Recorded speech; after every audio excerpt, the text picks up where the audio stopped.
plus gros challenge que la plupart des personnes rencontrent pendant la procédure du visa pour venir en tant qu'infirmier en Allemagne, c'est le problème de logement. Nous sommes tous d'accord que ça fait partie de la procédure. Tu ne peux que recevoir un rendez-vous à l'ambassade, à ce que je sache, si et seulement si, après avoir obtenu ton contrat de travail, tu as également une possibilité de loger en Allemagne.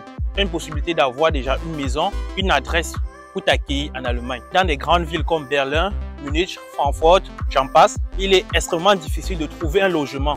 Quelles sont les raisons pour lesquelles c'est difficile? Premièrement, nous avons déjà depuis 2015 beaucoup de personnes qui ont immigré vers l'Allemagne après la guerre en Ukraine. Nous avons aussi beaucoup d'Ukrainiens qui ont immigré vers l'Allemagne. Et à part cela, le gouvernement allemand aussi, qui dans les grandes métropoles comme Berlin, n'ont plus construit assez de maisons. Ce qui fait qu'il est extrêmement difficile pour des personnes d'avoir des maisons sur le territoire. Bon, toi maintenant qui es en Afrique et que tu es immigré en Allemagne, qu'est-ce que tu pourras faire pour remédier à cette situation? La première des choses, demander à ton employeur ou alors à ton futur employeur de te trouver un logement. Ça, c'est possible. Ça, c'est la première option, de leur demander ou alors de leur parler de cela. En deuxième position, il est possible pour toi aussi d'aller sur des sites comme immobile.de. Étant en Afrique, tu peux aussi trouver la maison sur ces sites-là. C'est vrai que c'est parfois difficile, mais c'est pas impossible. Donc, tu peux trouver la maison sur ces sites-là et postuler pour la maison.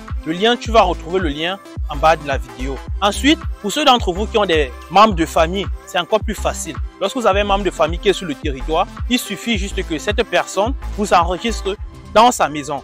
Donc, ça se fait en les cas de quelques jours. Donc, la personne qui vous reçoit en Allemagne doit juste se présenter dans une mairie avec vos documents personnels. Vous enregistrez à la maison, chez lui ou chez elle, et en fonction de l'espace de la maison, parce que ça c'est aussi un point qu'ils tiennent en compte. Parce qu'une maison, par exemple, de 2 chambres, ils ne vont pas, ou bien alors ils vont difficilement accepter que 4 ou bien 5 personnes se retrouvent là-bas. Mais c'est possible de vous enregistrer déjà chez eux, juste pour faciliter la procédure. Bien après, lorsque vous êtes déjà sur le territoire, ça devient plus facile. Vous pouvez maintenant vous déplacer et aller maintenant chercher la maison aussi dans d'autres villes. Un autre point encore qui pourrait aussi vous être utile, c'est de postuler dans des coins un peu reculés. C'est vrai que ça sonne parfois bizarre, mais c'est la meilleure chose à faire parfois. Parce que dans les grandes métropoles, c'est là où tout le monde veut y être. Et étant déjà en Afrique, c'est parfois difficile de facilement trouver la maison.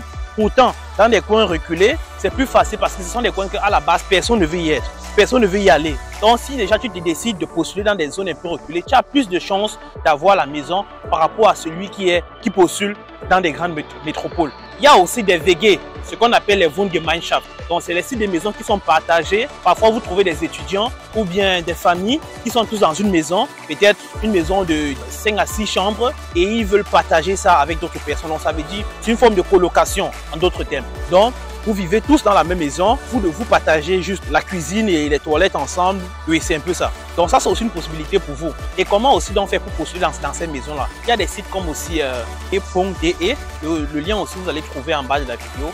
Donc, c'est tout ce que j'avais eu à partager avec vous sur cette thématique. J'espère que la vidéo vous a plu. Si c'est le cas, n'oubliez pas de vous abonner et liker. Et à la prochaine.